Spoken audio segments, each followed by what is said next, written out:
hepatocístico, es decir, es como si fuera el DV, pero es un error de traducción. Recuerden, de calor es el mismo cisto hepático, cuyos límites son la arteria cística, el conducto coledo, el conducto cístico y el conducto hepático común. Es el más pequeño, ese es el de calor o cisto hepático. Y el grande, el más grande, que es el de la cara inferior del hígado con el conducto hepático común, y el conducto cístico, cuyo contenido es la arteria cística, ese es el de Boudet o hepatocístico. ¿Listo? Para que lo tengan presente para cuando voten por cirugía o las evaluaciones. Y sí, muchos autores también se quedan con el error de llamar al más grande de calor. Entonces el de calor es el más pequeñito, para que lo tengan presente. Bueno, entonces continuando con los linfáticos del abdomen,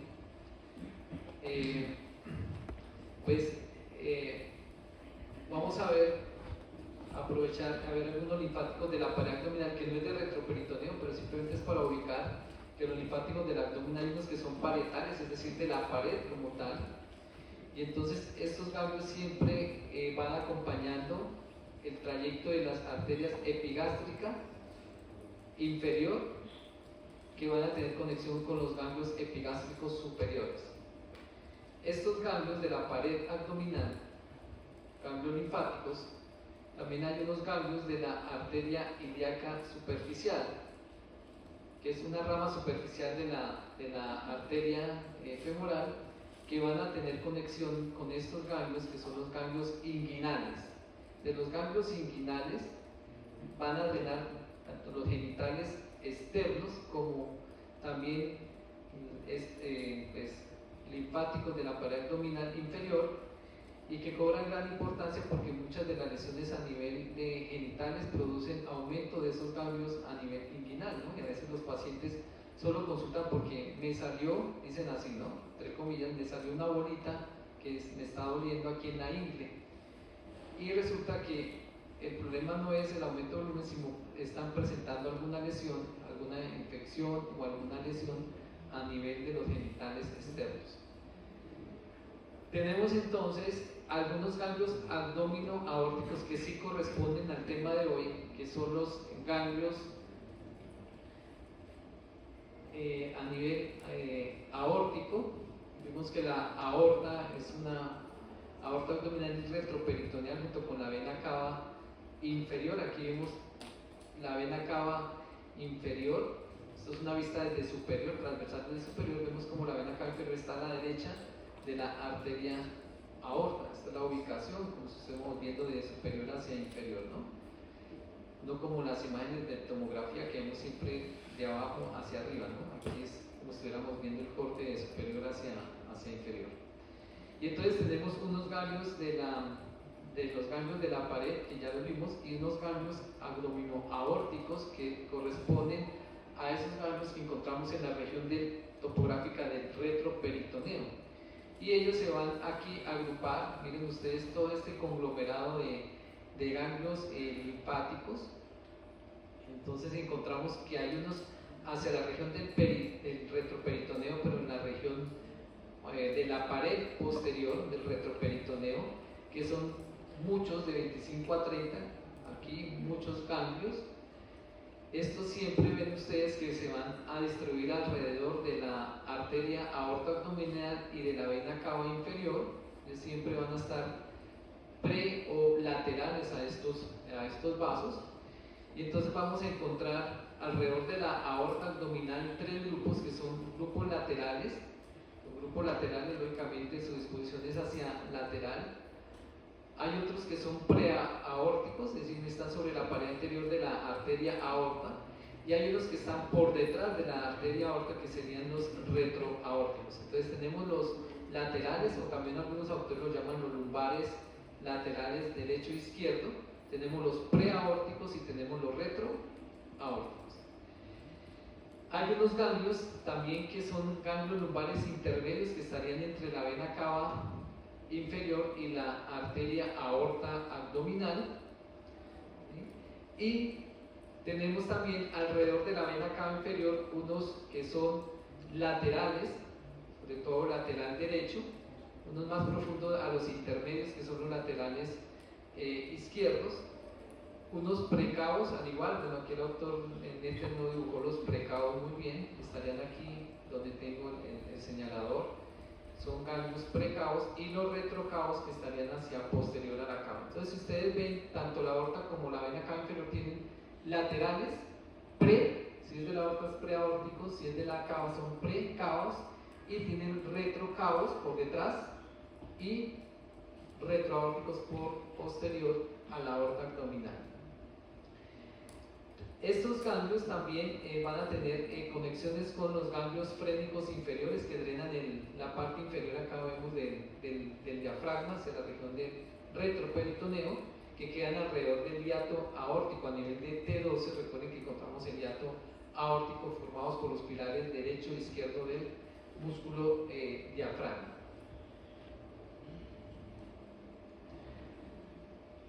Aparte de estos ganglios que están pegados a la pared posterior del retroperitoneo, ¿sí?, hay otros ganglios, ¿sí?, otros ganglios y sistema linfático que son ganglios viscerales, es decir, esa linfa viene de los distintos órganos. Entonces aquí vemos cómo procede de los vasos ilíacos. Alrededor de los vasos ilíacos hay linfáticos que vienen y se proyectan, vienen a nivel del riñón, también desde el hígado. Aquí no está el hígado, pero esta flecha indicaría del hígado, ¿no?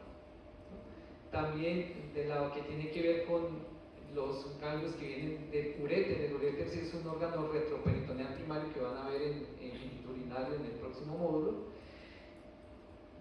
Estos linfáticos y ganglios se van a reunir también en esos ganglios abdominoaórticos que vimos hace un momento, que habían preaórticos, retroaórticos. Es decir, que estos ganglios, aparte de recibir de la pared, también recibe de los distintos órganos que se proyectan sobre estos ganglios linfáticos. De ahí que estos ganglios aórticos y de la vena cava inferior, que recogen tanto la linfa de la pared del retroperitoneo como de los órganos viscerales que se encuentran en el abdomen, específicamente, como bueno lo repito, del hígado, de los testículos, a través de los vasos gonadales. También vienen rodeando ahí vasos linfáticos, del riñón, del hígado, vienen a este conglomerado de ganglios que vimos aquí anteriormente. Estos mismos ganglios que están acá representados en color verde, pues son los mismos que están representados en la otra imagen, serían estos.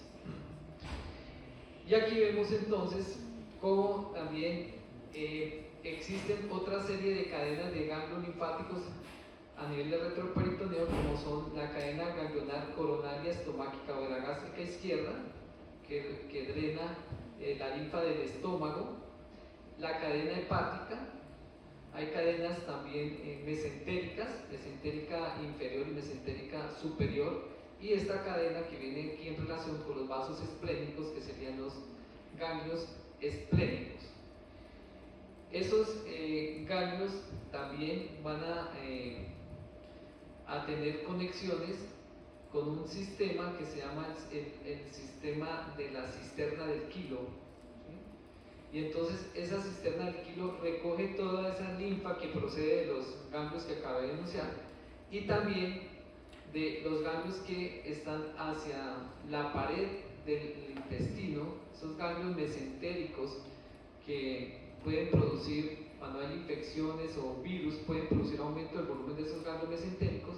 Y por ejemplo, en el caso de estos ganglios mesentéricos, que estarían aquí, los intermedios y los centrales, podrían simular una apendicitis. Entonces hay pacientes que tienen dolor en fosa ilíaca derecha y no les hace el signo de Blomberg y les da positivo porque hay irritación peritoneal. Entonces no, apendicitis. Cuando se abre el paciente para operarlo, se da cuenta que la apéndice está normal, no está inflamada, que el problema era una adenitis mesentérica que simula como tal una apendicitis. Entonces todos estos ganglios, tanto de las vísceras y de los intestinos, que básicamente, miren ustedes, están en relación con los vasos sanguíneos, todos van a drenar a una cisterna que llama la cisterna de Pequet, o la llamaban así antes, o cisterna del Kilo. Esa cisterna del Kilo es la que da origen al conducto torácico. Entonces ya les muestro esa cisterna del kilo. Simplemente este es un repaso de los ganglios linfáticos parietales, que son los inguinales y los superficiales, que son de las arterias epigástricas inferiores y superior para la pared, y las posteriores, que tienen que ver con las venas lumbares, que también recogen hacia los ganglios aórticos y de la vena cava inferior. Y los viscerales, pues son todos los troncos intestinales que vienen de las vísceras intestinales, tanto de los órganos como del intestino, y que van a terminar en la cisterna del kilo o cisterna de Pequet. Está a nivel del pilar derecho del diafragma, posterior acá a la vena cava inferior y a la derecha de la aorta, y de aquí la aorta. Entonces, mire, se forma esa bolsa que llama una cisterna del kilo, del cual atraviesa el diafragma, y ustedes recordarán que a nivel torácico ya se forma lo que es el conducto torácico, que va por la cara anterior de los cuerpos vertebrales, se cruza hacia el lado izquierdo, siendo de predominio inicial, porque miren, la cisterna del kilo se encuentra, es más hacia el lado lateral derecho, y después, miren, el conducto se cruza hacia el lado izquierdo para terminar en la unión yuguro-subclavia, a este nivel, drenando así la linfa. Y ustedes ven aquí, inclusive en anfiteatro, como se amarra aquí tanto la vena cava, la vena ácigos, como el conducto torácico, que están en íntima relación a este nivel. Pero entonces lo importante acá es esta cisterna que recoge todos esos ganglios que vimos, tanto aórticos como de la vena cava, y los ganglios también que vienen, los ganglios y la linfa que vienen de las vísceras intestinales, los cuales reciben los nombres de los vasos sanguíneos. Esta es la cisterna de Pequet, en una imagen de la testil antigua. Aquí vemos la ubicación a nivel del pilar derecho del diafragma. Esa más o menos se ubica a nivel de entre el L1 y el L2. A ese nivel encontramos la cisterna del kilo, que lo que hace es drenar toda esa linfa de la cavidad abdominal. Este entonces sería el resumen de lo de hoy que vimos. Básicamente la anatomía topográfica del retroperitoneo. Van a enfatizar más en la parte genitourinal, van a hablar, cuando hablen de riñones, pues van a hablar de ese retroperitoneo más primario como tal. La aorta abdominal con sus ramas, sus características, la vena cava inferior también con sus afluentes, el sistema linfático abdominal y el sistema nervioso neurovegetativo, que ustedes vieron que básicamente es el plego celíaco, el plego hipogástrico superior e inferior, y ya el hipogástrico inferior, que lo verán en la parte de pelvis. Importante que ese sistema nervioso neurovegetativo está conformado por fibras, o va a dar fibras tanto postganglionales simpáticas como parasimpáticas, para que cada víscera, cada estructura tenga esa inervación neurovegetativa y pueda ser hasta cierto punto autónomo. Actualmente se denomina más sistema nervioso neurovegetativo, porque ya lo de autónomo como tal no es tan cierto, porque con ejercicios como el yoga algo se puede llegar a influir sobre ese sistema nervioso neurovegetativo. Entonces, no es tan autónomo en algunas circunstancias. Entonces, ¿hasta ahí tienen alguna pregunta, alguna duda? No.